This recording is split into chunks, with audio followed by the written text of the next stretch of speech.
Älvdans is a Swedish word. It refers to the low-lying fog that rises and hangs in summer or autumn.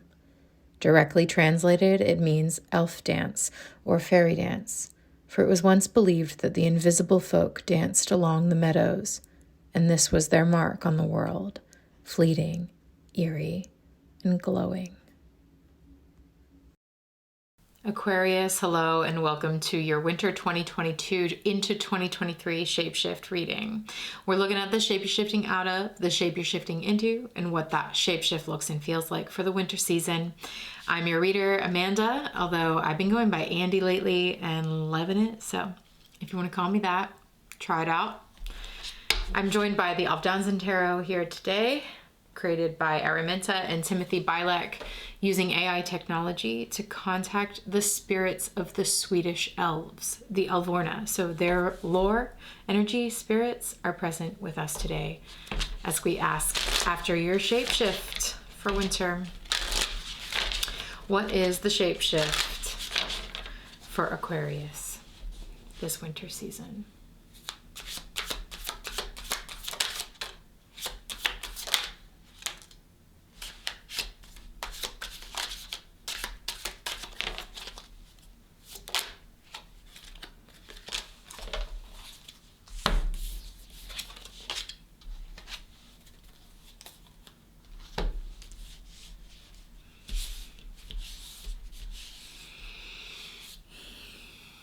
Okay.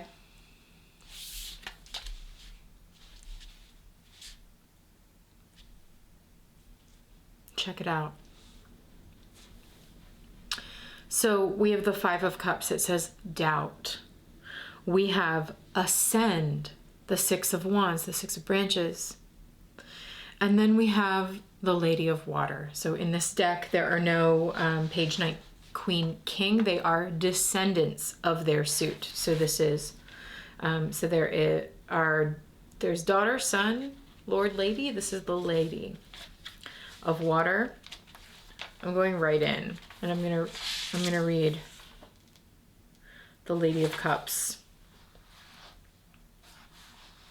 This is the earthy part of water, so the element of water embodied, nymph-like and mythic. Okay, that's what it says in the guidebook for this card here. The Five of Cups, doubt. So you are perhaps, interesting, there's this energy in the doubt card of like circling around the rim of the cup, this person whose head is quite heavy and it looks like they have a lot on their mind, a lot on their heart, a lot they are unsure about, and they're sitting just like perched on the edge of something because they are afraid to totally plunge. There is a significant doubt and fear that is present in this card that is causing this figure to sort of skirt or trace the edges of something. And then we go into full embodiment in the Lady of Water, which looks like the same person, the same being. But this time there are many eyes on the card, so they are seeing something and we see their face. So we are now in the shift, you are moving from like something, you're hiding your face almost in fear and doubt and not being sure of something, skirting the edge of something, into seeing it, opening your eyes to it, and embodying it. This is the embodiment of water. Especially in this like mythic, spiritual, emotional space. And this is creating some sort of ascension. And it's the Six of Wands, which is screaming Leo energy to me, your opposite. Leo energy is so much about identity, and it is about your expression of self and like your sense of yourself and who you feel yourself to be and experience yourself how you experience yourself in this world. And so there's something that you are perhaps emotionally, spiritually facing that you've been sort of skirting around the edges of. And when you are able to embody it, to accept it as part of you,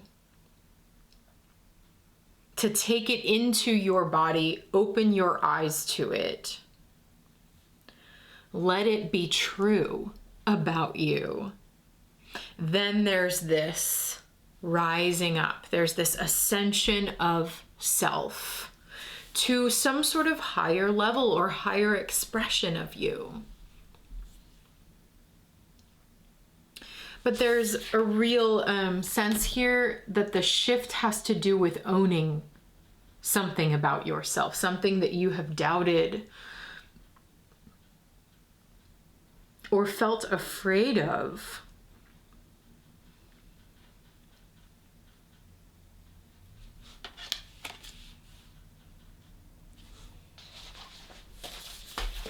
I'm going back to the guidebook.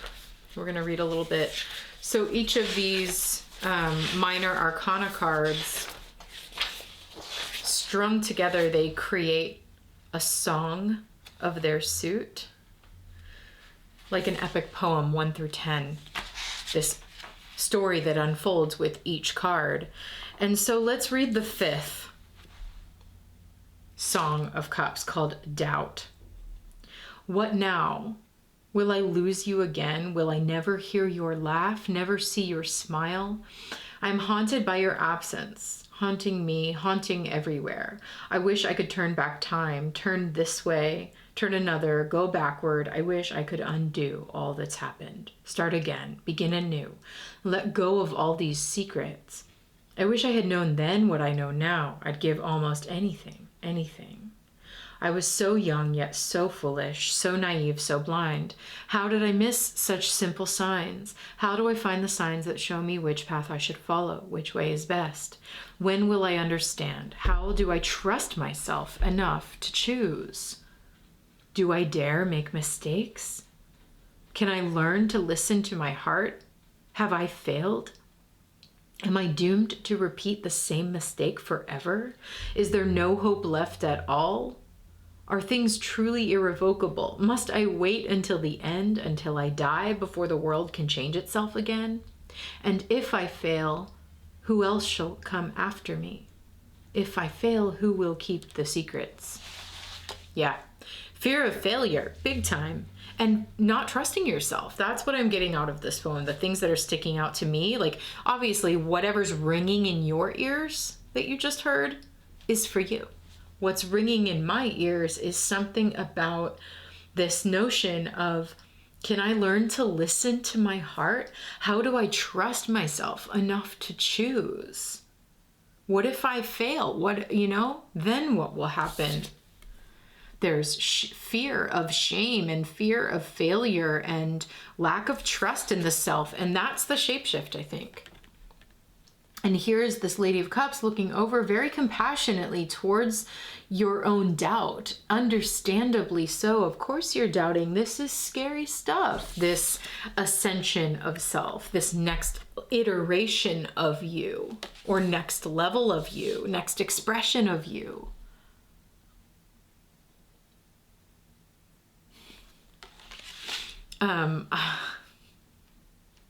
I'm thinking of the description. It's a nymph-like, mythic, water embodied. And I thought, dare to become mythic. The myth, the legend. Aquarius. Aquarius, the myth, the legend. Well, Saturn is leaving your sign. It's been a long few years. Not till March, right? March 7th, Saturn moves into Pisces. So it's at the final degrees of Aquarius. It's this like, that ingress, those couple degrees are a passage that this planet is passing through. What has Saturn taught you or shaken up or really forced you to see about yourself in the last 3 years? And what are you still somehow skirting the edges of? Not sure if you should commit because committing is really scary, and what if I fail, and what if I can't trust my intuition, and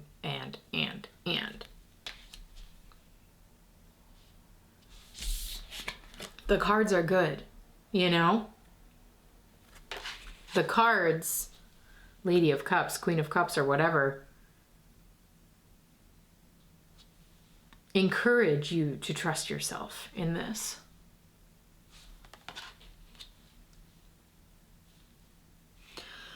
Aquarius. Okay, we are going to read the other cards and get more into this, but I want to pull you a major. Everybody's getting majors in their shape shifts, and we use those majors to build off in the rest of the reading. So what is the major arcana? I guess I should pull them out first. Hold on. By the way, I'm reminded that I felt hermit energy for you before we began. When I was just like sitting, meditating, prepping.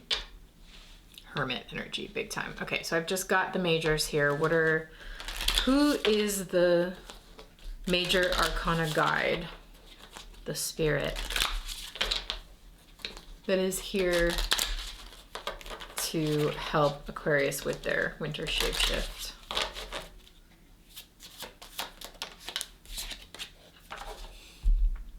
Sweet, sweet, sweet Aquarius, come on, the Fool. Exactly.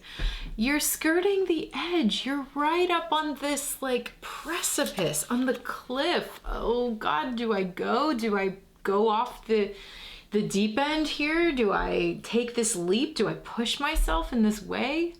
I'm afraid to start this whole new thing because, oh my God, you know, like what if it ends up being the wrong thing and I just initiated a whole can of worms, you know? Like, damn, I just opened a whole can of worms. No, you know, you're sitting on the precipice of a really big new life chapter, potentially. And I feel it as having to do with Leo energy for you, having to do with your identity. And once we get to Aquarius season here, and maybe we are in Aquarius season when you're listening to this, if so, happy birthday. Think about the Leo full moon. You know, we're going to have an Aquarius new moon and a Leo full moon. And this Six of Wands, I mean, hello, there it is.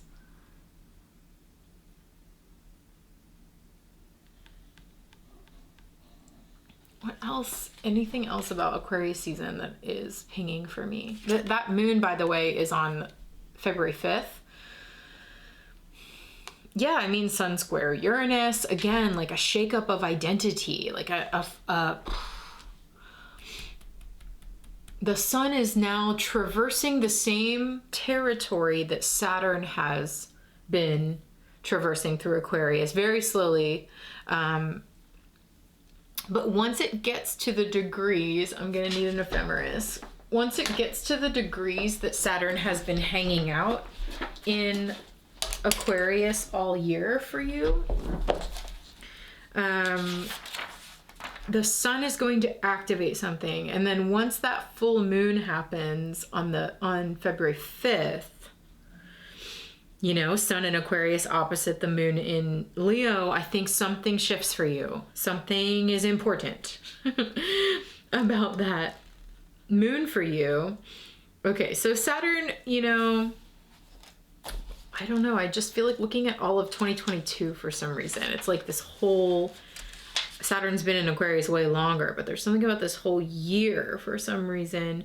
It started the year in January 2022 at 11. Saturn's moving through 18, 22, 24, boom, hits 25 Aquarius and goes retrograde. That's important.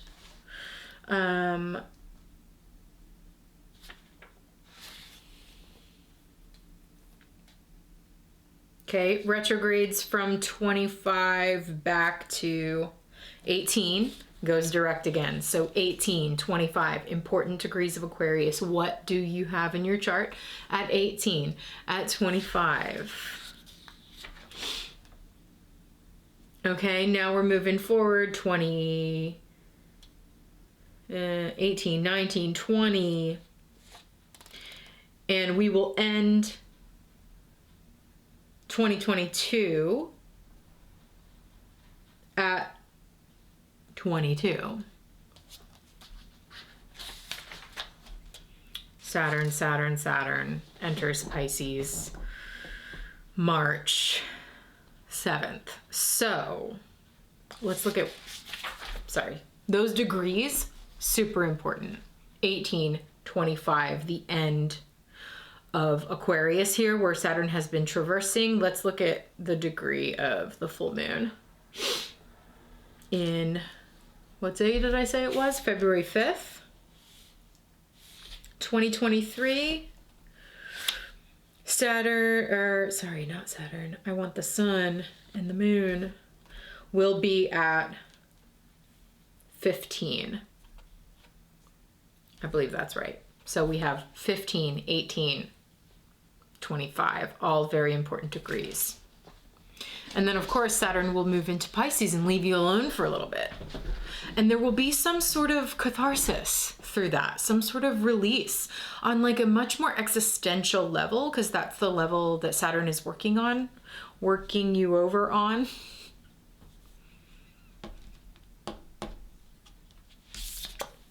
Very important. Okay. But the point was, your major arcana guide is a spirit to help with new beginnings. The Fool. So whatever this is that you are on the verge of, on the kind of dancing, skirting the edge of it, there seems to be a spirit here that says, go. You can do it. Take a leap of faith. I'll read the Fool to you. To live in a world that does not belong to me, to be ignorant of what awaits beyond this veil. What are we but shadows cast by the sun? One who believes she can change the shape of things forever with a single wish. A spirit to help with beginnings. Okay, Aquarius, we are going to sit with the Fool card now and pull a spread around it to get its advice, to get the advice of the spirit in the Fool card for you this winter. So if this reading is resonating with you and you would like to view the whole thing and explore it together with me, you are invited into the shifting space. Click the link in the video description below to explore it, to see what it's all about, see if it's right for you. You'll find that the shifting space is an online community of folks who use tarot and astrology to identify the changes that are ready to happen in their life and to make those shifts season after season. We've got an online community chat space. We meet, we pull cards together, we check in with the shifts. There are lots of, there's like a planner journal to help you track your experiences and mark your way through time and through your evolution. So if any of that sounds supportive to you, sounds like something that would be helpful as you explore this doubt and find the way into trust in this new beginning, then join me there and we'll see what the Fool has to say.